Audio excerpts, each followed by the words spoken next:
A OpenAI acaba de anunciar um modelo de codificação para bater de frente com o Claude Opus 4.1. O GPT-5 estava ali, ó, na trave, quase chegando, mas parece que agora eles trabalharam bem para chegar a um modelo que bate de frente no benchmark do SWE, que é um dos melhores benchmarks para avaliar modelos de codificação, e tá lá, 74,5% para um, 74,5% para o outro. Quem é que vai ganhar essa rinha de IA? Se você não me conhece ainda, eu sou o Vini, aqui da AI Coders Academy, tenho mais de 17 anos de experiência desenvolvendo software e aqui a gente fala sobre inteligência artificial para codificação. Se você não me conhecia ainda, se inscreve no canal e bora pro vídeo. O GPT-5 já era bom para programação, eu já falei isso em alguns vídeos, fiz um review inclusive, GPT-5 versus Opus 4.1.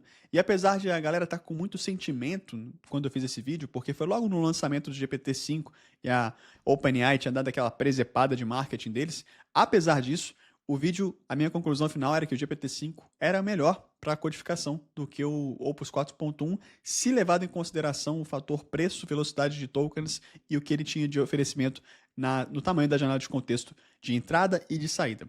Mas aqui a gente vê uma proposta diferente. O GPT-5 ainda não era otimizado para codificação. E agora o GPT-5 Codex é a versão da OpenAI otimizada para codificação.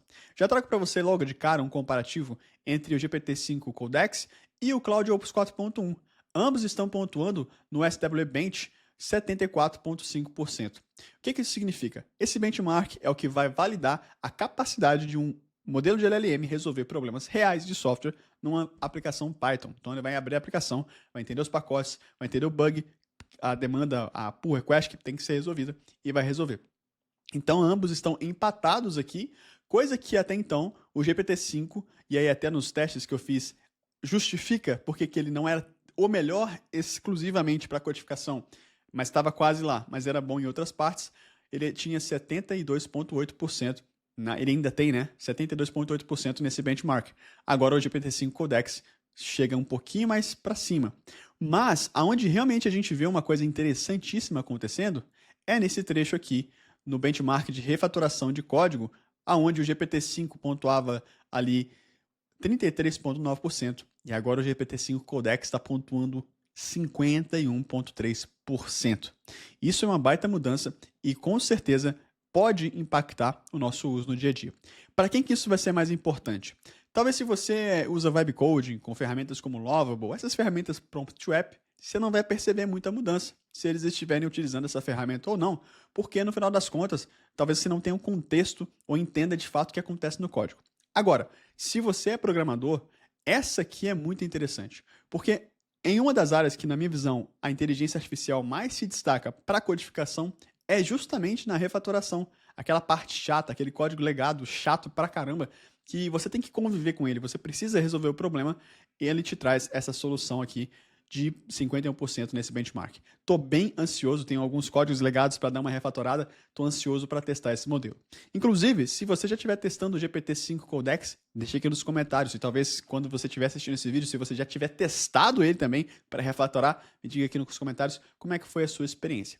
Enfim, aqui é o que eles estão trazendo em relação ao modelo. A OpenAI ela não é muito boa em nomenclatura de produtos. A gente vê que o Codex, que eles estão chamando de GPT-5 Codex, ele é otimizado para o Codex. Mas o que seria o Codex? Dá um nó na cabeça. Vamos lá. Codex são ferramentas diferentes que a própria OpenAI tem. Eles têm o Codex CLI, que é isso que vocês estão vendo aqui na tela agora. Eles têm o Codex Plataforma Web, que é aquela que você vai acessar o ChatGPT, vai clicar em Codex e vai abrir uma espécie de Julius. Sabe o Julius do Google? Então, bem semelhante, que você consegue usar um agente de IA autônomo no navegador que vai funcionar de maneira independente para desenvolver código para você e depois abrir uma pull request. Bom, são abordagens diferentes, mas no final das contas o resultado aqui vai ser o código pronto e, enfim, a diferença é que um vai trazer em formato de pull request e outro traz direto dentro da sua linha de comando aqui. Então, uma ferramenta otimizada para isso. Eu trago para vocês, inclusive, uma coisa bem interessante. Essa semana, estava tendo muita discussão na semana passada de problemas de outage da própria Anthropic, que é a dona do Claude Code, né? Dona do Anthropic Sonnet 4 e do Claude Opus 4.1, que são os modelos mais utilizados de codificação por serem um dos melhores. O ponto é que, na semana passada, esses modelos apresentaram várias falhas, inclusive sendo admitida pela própria Anthropic, que estavam atrapalhando a experiência de usuário desses modelos. Logo, eu comecei a testar o Codex CLI, uma ferramenta que eu já falei mal pra caramba aqui no passado, por conta dos bugs, da dificuldade de configurar ela, e que dessa vez está funcionando bem. Consegui fazer bastante coisa com ela, e se colocado em comparativo, utilizando o GPT-5, comparando com o Cloud Code, isso que eu tenho o plano Max do Cloud Code, por incrível que pareça, o meu plano Plus de $20 no ChatGPT conseguiu entregar mais coisas do que o plano Max da Cloud.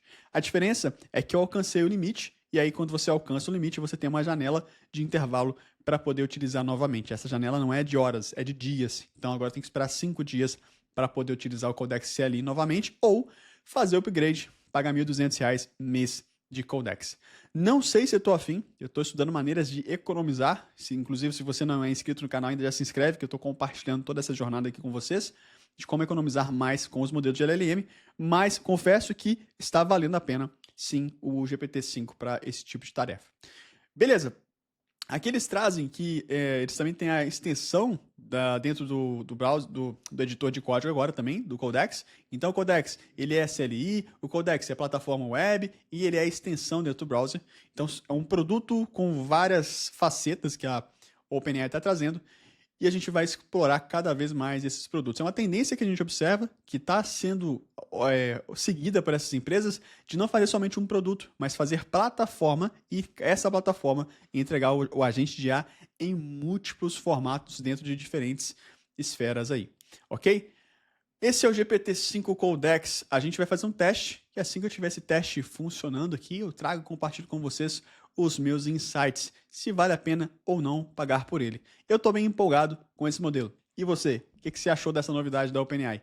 Deixa aqui nos comentários, quero saber a sua opinião. No mais, tamo junto, aquele abraço.